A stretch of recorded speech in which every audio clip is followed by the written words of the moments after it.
You ever have that moment in your 20s when you're lying in bed at 2 a.m., staring at the ceiling like, what am I even doing with my life?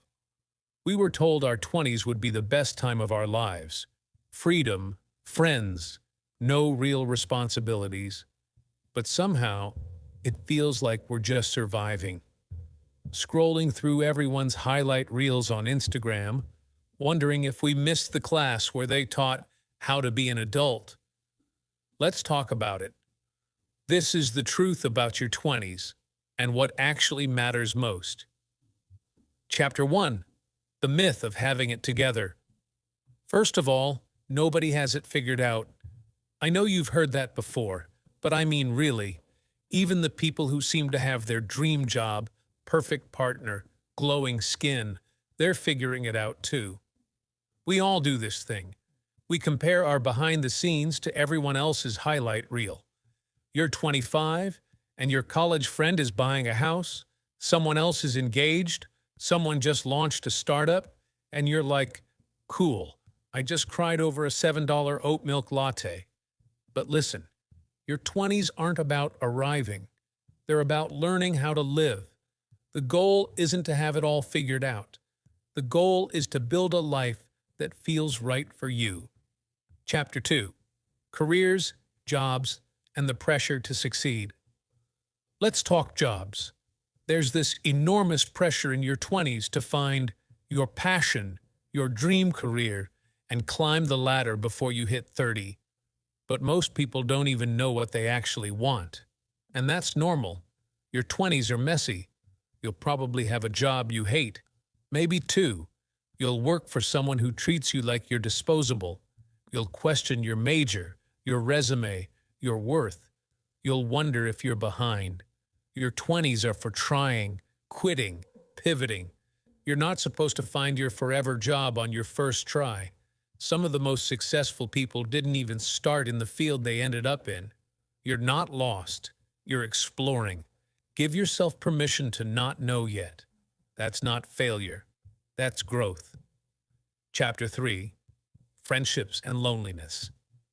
No one warns you how lonely your 20s can be. You graduate, people move away, friendships that felt like family suddenly fade into occasional texts and birthday DMs. You spend nights alone in new cities, eating takeout, wondering if this is how adulthood is supposed to feel. But here's something people rarely say out loud. It's normal. Friendships in your 20s shift. Some people outgrow you. Some you outgrow.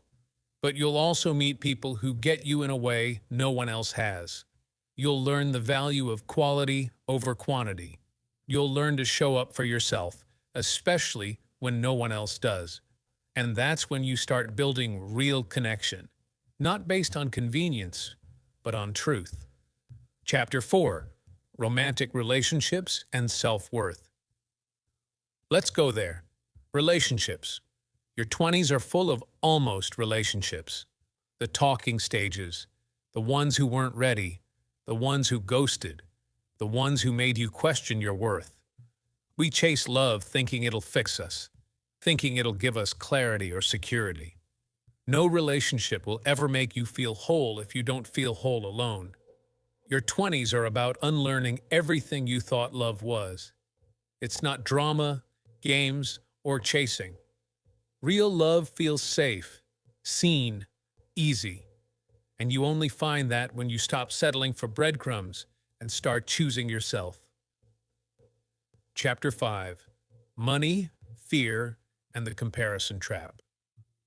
Let's talk money. Nobody tells you how much anxiety comes with it in your 20s. Debt, rent, that weird limbo where you want to save, but you also want to live. You tell yourself you'll start budgeting tomorrow, then end up on a $45 Uber ride because it's too late to take the train. It's okay. We've all been there. The key is learning now, even a little. Learn how money works. Learn what you're spending on out of boredom or burnout. Learn to say no when your peace costs less than the night out. Because financial peace isn't about being rich. It's about having choices. Chapter 6. Mental Health and Burnout. Mental health in your 20s is a roller coaster. One day you feel on top of the world. The next day you can't get out of bed. The pressure to always be productive messes with your head. You feel like you always need to be doing more, achieving more, becoming more. But you are allowed to rest. You are allowed to not be okay. You are allowed to exist without proving your worth. Therapy? Normalize it. Taking breaks? Necessary. Saying no? Powerful.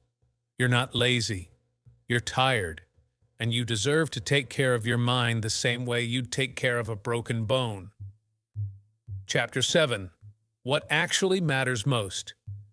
So what actually matters most in your 20s? It's a heavy question. Because when you're in it, everything feels like it matters. Your job, your appearance, your social life. That one bad decision you made 2 years ago that still keeps you up at night. It all feels like it could make or break you. The things you obsess over now, that awkward thing you said at brunch, that job you didn't get, that person who stopped texting you back. 5 years from now, you'll barely remember the details.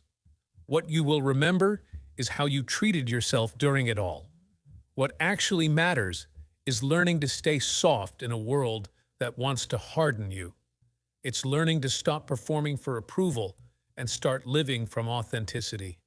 It's realizing that you are allowed to change your mind, your path, your priorities without needing permission. Here's what else matters: the ability to be alone without feeling lonely. Not because you've shut the world out, but because you finally made peace with who you are when no one's watching. The courage to walk away from relationships that feel one-sided, from jobs that drain you, from expectations that never belonged to you in the first place. Learning to fail, and I mean really fail, the embarrassing, ego-shattering kind of failure, because that's when you learn you're stronger than your worst days, that you can begin again. That failure isn't the opposite of success. It's part of it. Presence. The ability to stop chasing the next thing long enough to appreciate the now. The slow mornings, the deep talks, the messy, ordinary, beautiful in-between moments you usually scroll past. Boundaries. Setting them, keeping them, honoring them. Learning that saying no isn't rejection. It's self-respect. That not everyone deserves access to your energy. That peace is more valuable than people-pleasing. Self-trust. The deep knowing that no matter how uncertain life feels, you can count on yourself. That you'll figure it out, even if you don't know how yet. That your path doesn't have to look like anyone else's to be meaningful. Because at the end of the day, your 20s aren't about hitting milestones. They're about becoming the kind of person who can handle whatever comes next. Not perfectly, not without fear, but with honesty, with integrity, with a kind of quiet confidence that doesn't need to prove itself anymore. It's not about having everything. It's about having yourself. And that's what really matters most in your 20s.